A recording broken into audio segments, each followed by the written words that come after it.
Number 4، اہل حدیث کے بارے میں بعض لوگ کہتے ہیں یہ لوگ ٹھیک ہے صحابہ کو مانتے ہوں گے، اولیاء کو نہیں مانتے۔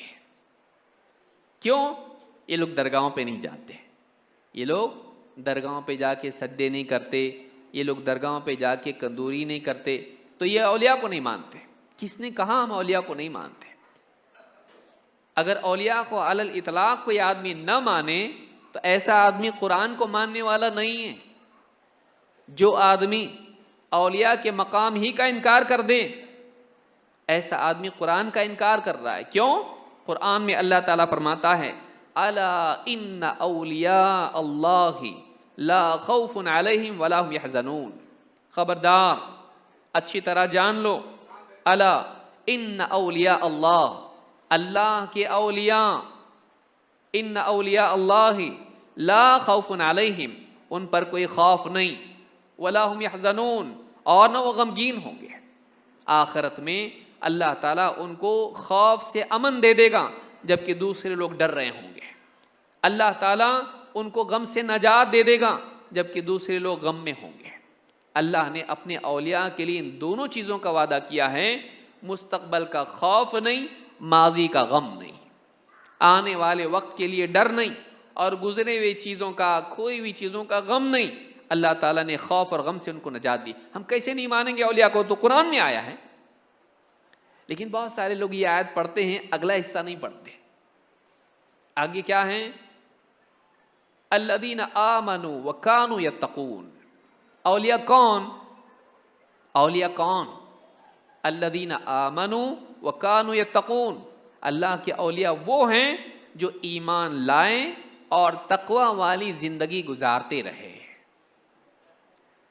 ایسا انسان جس کا عقیدہ صحیح ہو، اور ایسا انسان جو کمال درجے میں ایمان والا ہو، اور ایسا انسان جو اپنی زندگی میں تقوی کا اہتمام کرتا ہو، یعنی اللہ کے احکام پر عمل کرتا ہو، حرام چیزوں سے بچتا ہو، ایسے کو ہم ولی مانتے اللہ کا۔ ایسے کو ولی نہیں مانتے ہیں جو چرس گانجا پیے، گالیاں دے، عورتوں کے ساتھ برائیاں کریں، ایسے کو ولی نہیں مانتے۔ ایسے کو تو امت میں نہیں سمجھتا کوئی ولی مانتا ہوگا۔ ہم ایسوں کو ولی مانتے ہیں کہ جو واقعی اللہ تعالیٰ سے محبت کرنے والے، اللہ کے حکموں کو پورا کرنے والے، قرآن و سنت پر عمل کرنے والے، اور اپنی زندگی میں اللہ کی عبادت اور اچھے اخلاق کا اہتمام کرنے والے، ایسے لوگوں کو ہم ولی مانتے ہیں۔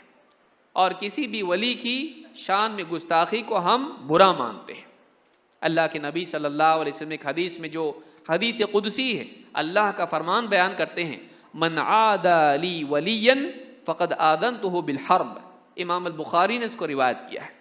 اللہ تعالیٰ فرماتا ہے من عادى لی ولیا، جو میرے کسی ولی سے دشمنی کریں تو اللہ تعالیٰ فرماتا ہے فقد آذنته بالحرب، میرا اس سے جنگ کا اعلان سن لو، میرا اس سے جنگ کا اعلان ہے۔ ہم کیوں جنگ اللہ سے مول لیں؟ نعوذ باللہ، ہم تو اللہ کے بندے ہیں، اللہ کا ایک حکم ہم کو فنا کر سکتا ہے، ہم کیوں اللہ کے ولیوں سے دشمنی کریں؟ ہم اللہ کے اولیاء کا احترام کرتے ہیں۔ لیکن کوئی بھی آ کے کہے کہ یہ فلاں ولی ہے جو برہنہ گھومتا ہو، گالیاں دیتا ہو، چرس گانجا پیتا ہو، اور بے حیائی کرتا ہو، نہ نمازیں پڑھتا ہو، نہ کچھ کرتا ہو، اور دل کی نماز پڑھتا ہو، ایسے کو آپ ولی کہیں گے؟ ایسے کو ولی نہیں کہیں گے۔ ہم ایسوں کو ولی کہتے ہیں جو سنت پر عمل کرتے ہیں۔ کیوں؟ کوئی بندہ اللہ کا محبوب بن ہی نہیں سکتا ہے جب تک کہ اس کی زندگی میں سنت نہ ہو۔ کیوں؟ قرآن میں اللہ نے فرمایا قل ان کنتم تحبون اللہ فاتبعونی یحببکم اللہ۔ اے نبی آپ کہہ دیجئے اگر واقعی تم اللہ سے محبت کرتے ہو تو میری اتباع کرو، میری سنت پر عمل کرو۔ فاتبعونی یحببکم اللہ، اللہ بھی تم سے محبت کرے گا۔ معلوم ہوا کہ اللہ کی محبت کی دلیل نبی کی سنت پر عمل ہے۔ ایک آدمی دعویٰ کرے میں اللہ سے بہت محبت کرتا ہوں، دعویٰ ہے، دلیل کیا ہے؟ اس کی زندگی میں سنت ہونا چاہیے، اللہ کے محبوب کی سنت اس کی زندگی میں ہونا چاہیے۔ اور ایک آدمی چاہتا ہے کہ اللہ کا محبوب بنے، اللہ اس سے محبت کریں، اس کے لیے راستہ نبی اکرم صلی اللہ علیہ وسلم کی سنت ہے۔ سنتیں چھوڑ کے کوئی آدمی ولی نہیں بن سکتا ہے۔ سنتیں چھوڑ کے نہیں بن سکتا ہے تو فرائض چھوڑ کے کیسے بن سکتا ہے؟ نبی کا راستہ چھوڑ کے کیسے اللہ کا ولی بن سکتا ہے؟ ولی بننے کا راستہ رسول اکرم صلی اللہ علیہ وسلم کی سنت ہے. تو ہمارا یہ ماننا ہے. اب اگر کوئی آدمی کہے نہیں بھائی اس کو بھی ولی مانو، اس کو بھی مانو، اس کو بھی مانو، کیسے مانے؟ امام شافعی رحمۃ اللہ علیہ فرماتے ہیں کہ اگر تم دیکھو کہ کوئی آدمی ہوا میں اڑتا ہے اور پانی پہ چلتا ہے، کچھ بھروسہ مت کرو اس کا جب تک کہ اس کے عمل کو سنت پر پرکھ نہ لو، جب تک کہ اس کی زندگی سنت کے مطابق ہے کہ نہیں دیکھ نہ لو. اگر سنت کے مطابق ہے تو ٹھیک، ورنہ عجائبات سے کوئی آدمی اللہ کا ولی بنتا نہیں. یہ ہمارا اعتقاد ہے. اب امام شافعی کو آپ کیا کہیں گے؟ غلط بول رہے ہیں، اولیاء کے دشمن ہیں؟ نہیں، وہ بتا رہے ہیں ولی سنت سے ہٹ کے نہیں بن سکتا ہے. اللہ کیسے محبت کرے گا ایک آدمی سے جبکہ وہ سنت کا دشمن ہو، سنتوں کو چھوڑتا ہو، سنت کی ناقدری کرتا ہو؟ نہیں. لہٰذا اللہ کے اولیاء کو ہم مانتے ہیں، لیکن اللہ کے ولی کون ہیں یہ بھی جاننا ضروری ہے. دوسری بات، ہم اللہ کے ولیوں کو مانتے ہیں لیکن اللہ کے برابر نہیں کرتے ہیں. کسی سے محبت کرنے کا یہ مطلب نہیں ہے کہ اسے ہم بڑھا کے اللہ کے برابر کر دیں. ہم اولیاء کی قبروں کو سجدہ گاہ نہیں بناتے. کیوں؟ اس لیے کہ ہمارے نبی نے دعا اللہ سے کی تھی. کیا کی تھی؟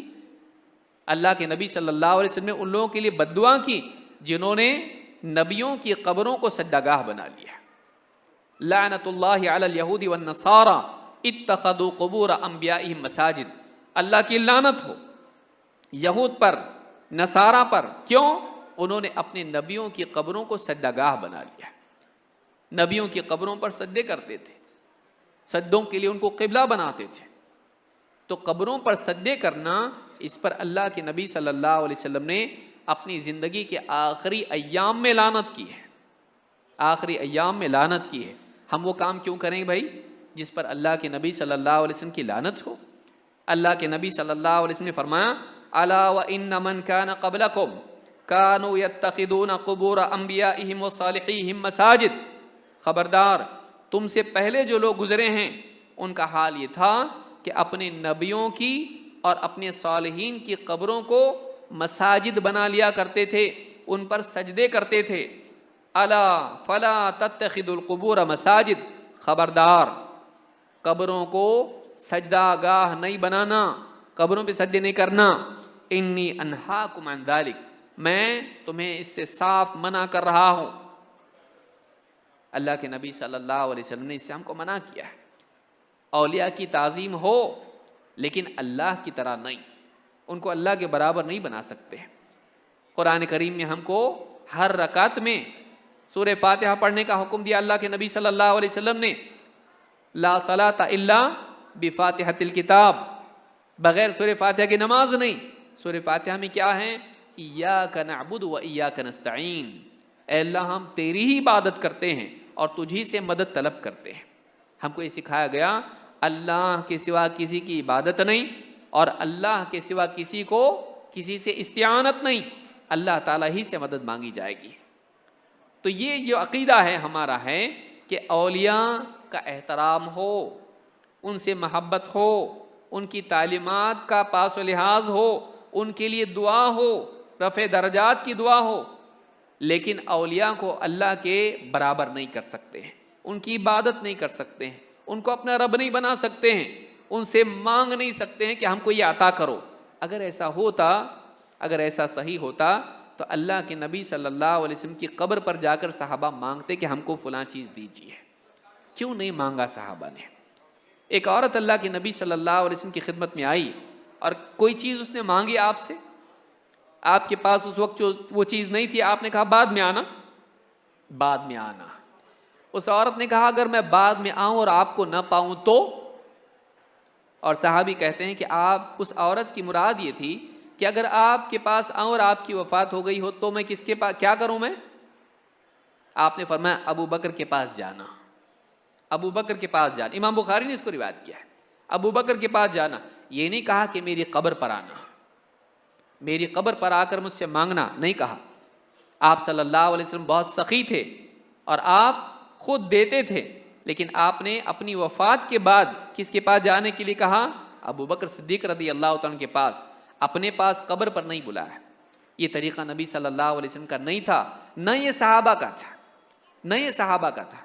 لہٰذا ہمارا بھی ماننا ہے کہ اولیاء سے محبت، ان کا احترام اور ان کی عظمت کو تسلیم کیا جائے، ان کی شان میں گستاخی نہ کی جائے، ان کو عام لوگوں کی طرح نہ مانا جائے، ویسا کہ ان کے ساتھ ویسا سلوک کیا جائے جیسے عام لوگوں کے ساتھ کرتے۔ نہیں، ہمارے ہاں تو ایک عمر دراز کا بھی احترام زیادہ ہے، بچوں پر رحمت اور بڑوں کے ساتھ اکرام کا سلوک ہمارے ہاں پر ہے۔